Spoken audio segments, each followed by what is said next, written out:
In today's video, I'm going to teach you how to change time zone in AWeber. Getting your time zone right is essential for scheduling broadcasts so they land in inboxes when you expect. It helps you avoid those accidental middle-of-the-night sends, keeps your campaigns consistent across regions, and ensures your reporting lines up with the moment you actually planned. When you're scheduling a broadcast and setting the date inside the schedule menu, look just above the calendar. You'll see a drop-down that controls the time zone for this scheduling view. Choose the time zone you want from that list. That single choice tells AWeber how to interpret the date and time you pick on the calendar and time selector. In other words, if you select 10 o'clock a.m. and set the drop-down to your desired time zone, AWeber treats that 10 o'clock a.m. as happening in the zone you chose. As you change the time zone, notice how the calendar and time display align to that selection. This is helpful if you work with a distributed team, travel frequently, or manage audiences in multiple regions.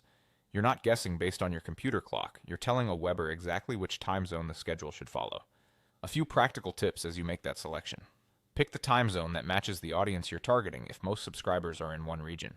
If your list is global, choose the zone you use as your campaign's anchor, such as your company's primary location or a neutral standard like UTC, to keep planning consistent.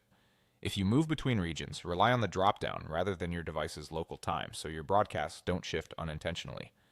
Be mindful of daylight saving time. Region-based time zones like America, New York, or Europe, Berlin, automatically account for DST changes, so your 10 o'clock a.m. remains 10 a.m. locally when clocks move.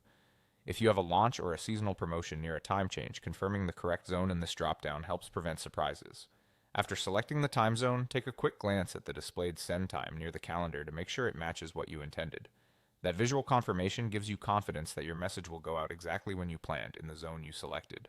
That's all there is to it.